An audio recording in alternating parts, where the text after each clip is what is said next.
JR शिक्षण या आपल्या यूट्यूब चॅनलमध्ये आपणा सर्वांचं पुनश्च एकदा सहर्ष स्वागत। राज्य सरकारी कर्मचारी, निमसरकारी कर्मचारी, राज्यातील पेन्शनधारक, शिक्षक, शिक्षकेतर कर्मचाऱ्यांसाठी मार्च पेड इन एप्रिल पगारासंदर्भात अतिशय महत्त्वपूर्ण असा शासन निर्णय आज निर्गमित झालेला आहे।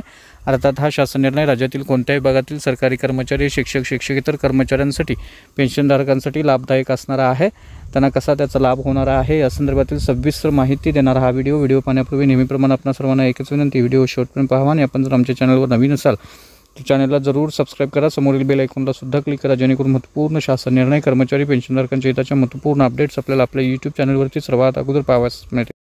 जसे की आपण स्क्रीनवर पाहताय, दिनांक 29 मार्च 2025 रोजीचा म्हणजे आजचा महत्त्वपूर्ण असा शासन निर्णय महाराष्ट्र विनियोजन अधिनियम 2024 च्या अनुषंगाने सन 2024-25 अनुदान वितरण करण्यासंदर्भातला म्हणजेच मार्च पगार पेन्शन संदर्भातला अनुदान निधी वितरण करण्यासंदर्भातला महत्त्वपूर्ण शासन निर्णय आज निर्गमित झालेला आहे। याच्यामध्ये असं म्हटलेलं आहे की वित्त विभागाकडून अर्थसंकल्पीय वितरण प्रणालीवर भीम्स प्राप्त झालेल्या अनुदानाचा निधी नियंत्रक अधिकारी, आयुक्त शिक्षण महाराष्ट्र राज्य पुणे, आयुक्त क्रीडा व युवक सेवा महाराष्ट्र राज्य पुणे व सहसचिव, उपसचिव शालेय शिक्षण व क्रीडा विभाग मंत्रालय मुंबई यांना वितरित करण्याची बाब शासनाच्या विचाराधीन होती आणि या अनुषंगाने सन 2024-25 आर्थिक वर्षातील शालेय शिक्षण व क्रीडा विभागासाठी अर्थसंकल्पित झालेला व वित्त विभागाकडून भीम्स प्रणालीवर प्राप्त झालेला निधी नियंत्रक अधिकाऱ्यांच्या अधीनस्थ ठेवण्यासाठी मान्यता देण्यात आलेली आहे।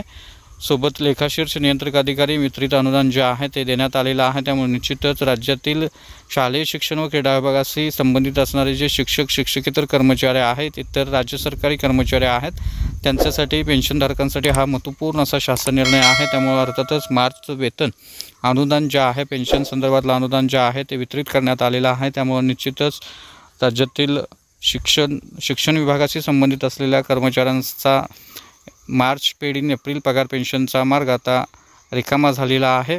याच्यामध्ये असंही म्हटलेलं आहे की वित्त विभागानं शासकीय कर्मचाऱ्यांना अग्रिम मंजूर करण्यास वेळोवेळी निर्गमित केलेले नियम विचारात घ्यावेत। याच्यापेक्षा याच्यामध्ये ज्या उद्देशासाठी निधी अनुदान मंजूर आहे त्या व्यतिरिक्त इतर उद्देशासाठी खर्च करता येणार नाही असंही सांगण्यात आलेलं आहे। पदनिर्मितीच्या अनुषंगाने वेतनावरील निधी वाटपाच्या संदर्भात आवश्यक ते उच्चस्तरीय सचिव समिती, मंत्रिमंडळ यांची मान्यता तसेच वित्त विभागानं वेळोवेळी दिलेल्या सूचनांच्या अनुषंगाने कार्यवाही झाल्याची खात्री करण्यात यावी असंही याच्यामध्ये सांगितलेले आहेत। त्यामुळे निश्चितच दरवेळी ज्या सूचना निर्गमित होतात त्या सूचना या JRच्या माध्यमातून निर्गमित झालेल्या आहेत। त्यामुळे निश्चितच मार्चचं वेतन जे आहे त्याचं अनुदान जे आहे ते वितरित करण्यात आलेलं आहे। त्यामुळे निश्चितच आता कोषागार स्तरावरती मार्चचं वेतन देयक जे आहे ते वेतन देयक त्वरित पारित होणार आहे। त्यामुळे निश्चितच राज्यातील शिक्षण विभागाशी संबंधित असलेल्या सर्व सरकारी कर्मचारी, शिक्षक, शिक्षकेतर कर्मचाऱ्यांसाठी, पेन्शनधारकांसाठी ही अतिशय आनंदाची बातमी आहे असं आपल्याला म्हणता येईल। तर हा होता अतिशय महत्त्वपूर्ण व्हिडिओ, महत्त्वपूर्ण बातमी। अशाच महत्त्वपूर्ण बातम्यांसाठी, रोजच्या महत्त्वपूर्ण शासन निर्णयासाठी चॅनलला सबस्क्राईब करा, व्हिडिओ आवडल्यास लाईक करा, शेअर करा।